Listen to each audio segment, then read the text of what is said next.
Hello, this is part two of The Possibility of Evil. So if you've not watched part one, please go back and do that and then meet us back here for this video. And we've just learned some interesting information about Miss Strangeworth and these anonymous letters that she is sending to the townspeople. So we'll pick up at the last paragraph that we read in part one. Miss Strangeworth never concerned herself with facts. Her letters all dealt with the more negotiable stuff of suspicion. Mr. Lewis would never have imagined for a minute that his grandson might be lifting petty cash from the store register if he had not had one of Miss Strangeworth's letters.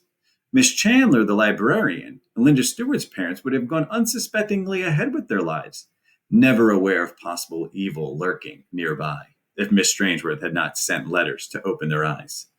Miss Strangeworth would have been genuinely shocked if there had been anything between Linda Stewart and the Harris boy. But as long as evil existed unchecked in the world, it was Miss Strangeworth's duty to keep her town alert to it. It was far more sensible for Miss Chandler to wonder what Mr. Shelley's first wife had really died of than to take a chance on not knowing. There were so many wicked people in the world and only one Strangeworth left in town. Besides, Miss Strangeworth liked writing her letters. She addressed an envelope to Don Crane after a moment's thought, wondering curiously if he would show the letter to his wife, and using a pink envelope to match the pink paper. Then she addressed a second envelope, green, to Mrs. Harper. Then an idea came to her. She selected a blue sheet and wrote, "You never know about doctors. Remember, they're only human and need money like the rest of us. Suppose the knife slipped accidentally. Would Dr. Burns get his fee and a little extra from that nephew of yours?" She addressed the blue envelope to old Mrs. Foster, who was having an operation next month. She had thought of writing one more letter to the head of the school board, asking how a chemistry teacher like Billy Moore's father could afford a new convertible. But all at once she was tired of writing letters. The 3 she had done would do for one day. She could write more tomorrow. It was not as though they all had to be done at once. She had been writing her letters, sometimes 2 or 3 every day for a week, sometimes no more than 1 in a month, for the past year. She never got any answers, of course, because she never signed her name. If she had been asked, she would have said that her name, Adela Strangeworth, a name honored in the town for so many years, did not belong on such trash. The town where she lived had to be kept clean and sweet, but people everywhere were lustful and evil and degraded, and needed to be watched. The world was so large, and there was only one Strangeworth left in it. Miss Strangeworth sighed, locked her desk, and put the letters into her big black leather pocketbook to be mailed when she took her evening walk.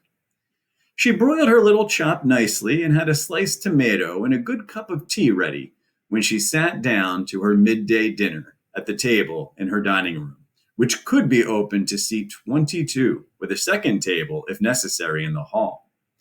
Sitting in the warm sunlight that came through the tall windows of the dining room, seeing her roses massed outside, handling the heavy old silverware and the fine translucent china, Miss Strangeworth was pleased.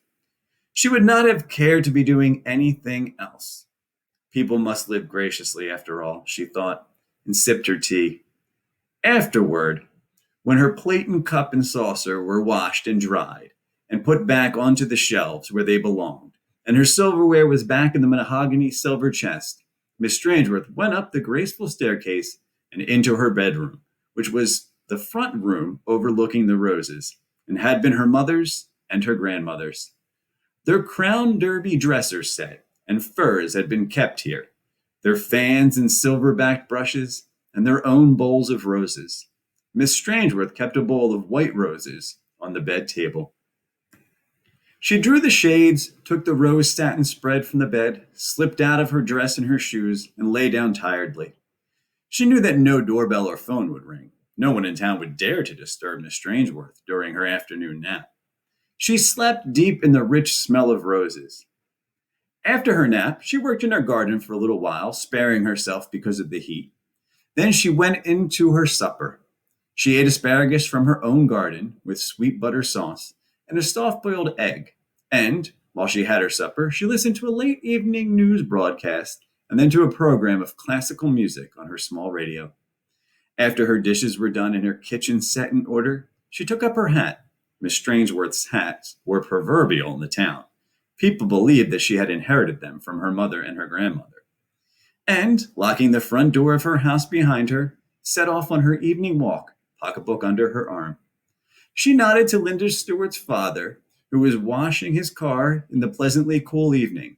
She thought that he looked troubled. There was only one place in town where she could mail her letters, and that was the new post office, shiny with red brick and silver letters. Although Miss Strangeworth had never given the matter any particular thought, she'd always made a point of mailing her letters very secretly. It would, of course, not have been wise to let anyone see her mail them. Consequently, she timed her walk so that she could reach the post office just as darkness was starting to dim the outlines of the trees and the shapes of people's faces, although no one could ever mistake Miss Strangeworth with her dainty walk and her rustling skirts. There was always a group of young people around the post office, the very youngest roller skating upon its driveway, which went all the way around the building and was the only smooth road in town, and the slightly older ones already knowing how to gather in small groups and chatter and laugh and make great excited plans for going across the street to the soda shop in a minute or two. Miss Strangeworth had never had any self-consciousness before the children. She did not feel that any of them were staring at her unduly or longing to laugh at her. It would have been most reprehensible for their parents to permit their children to mock Miss Strangeworth of Pleasant Street. Most of the children stood back respectfully as Miss Strangeworth passed, silenced briefly in her presence, and some of the older children greeted her, saying soberly, "Hello, Miss Strangeworth." Miss Strangeworth smiled at them and quickly went on. It had been a long time since she had known the name of every child in town. The mail slot was in the door of the post office. The children stood away as Miss Strangeworth approached it, seemingly surprised that anyone should want to use the post office after it had been officially closed up for the night and turned over to the children. Miss Strangeworth stood by the door, opening her black pocketbook to take out the letters, and heard a voice which she knew at once to be Linda Stewart's. Poor little Linda was crying again, and Miss Strangeworth listened carefully. This was, after all, her town, and these were her people, and if one of them was in trouble, she ought to know about it. "I can't tell you, Dave," Linda was saying. So she was talking to the Harris boy, as Miss Strangeworth had supposed. "I just can't. It's just nasty." "But why won't your father let me come around anymore? What on earth did I do?" "I can't tell you. I just wouldn't tell you for anything. You've got to have a dirty, dirty mind for things like that." "But something's happened. You've been crying, and your father is all upset. Why can't I know about it too? Aren't I like one of the family?" "Not anymore, Dave. Not anymore. You're not to come near our house again. My father said so. He said he'd horsewhip you. That's all I can tell you. You're not to come near our house anymore." "But I didn't do anything." "Just the same, my father said." Miss Strangeworth sighed and turned away. There was so much evil in people. Even in a charming little town like this one, there was still so much evil in people. She slipped her letters into the slot, and 2 of them fell inside. The third caught on the edge and fell outside, onto the ground at Miss Strangeworth's feet. She did not notice it because she was wondering whether a letter to the Harris boy's father might not be of some service in wiping out this potential badness.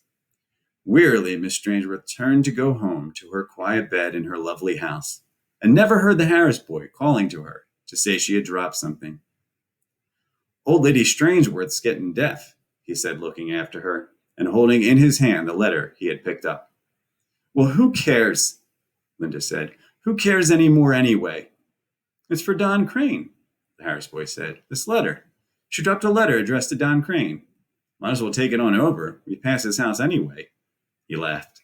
"Maybe it's got a check or something in it, and he'd be just as glad to get it tonight instead of tomorrow." "Catch old Lady Strangeworth sending anybody a check," Linda said. "Throw it in the post office. Why do anyone a favor?" She sniffed. "Doesn't seem to me anybody around here cares about us," she said. "Why should we care about them?" "I'll take it over anyway," the Harris boy said. "Maybe it's good news for them. Maybe they need something happy tonight too, like us." Sadly, holding hands, they wandered off down the dark street, the Harris boy carrying Miss Strangeworth's pink envelope in his hand. Miss Strangeworth awakened the next morning with a feeling of intense happiness and, for a minute, wondered why, and then remembered that this morning 3 people would open her letters. Harsh perhaps at first, but wickedness was never easily banished, and a clean heart was a scoured heart. She washed her soft old face and brushed her teeth, still sound in spite of her 71 years, and dressed herself carefully in her sweet soft clothes and buttoned shoes. Then, going downstairs, reflecting that perhaps a little waffle would be agreeable for breakfast in the sunny dining room, she found the mail on the hall floor and bent to pick it up. A bill, the morning paper, a letter in a green envelope that looked oddly familiar. Miss Strangeworth stood perfectly still for a minute, looking down the green envelope with the penciled printing, and thought, it looks like one of my letters. Was one of my letters sent back? No, because no one would know where to send it. How did this get here? Miss Strangeworth was a Strangeworth of Pleasant Street. Her hand did not shake as she opened the envelope and unfolded the sheet of green paper inside. She began to cry silently for the wickedness of the world when she read the words, "Look out at what used to be your roses."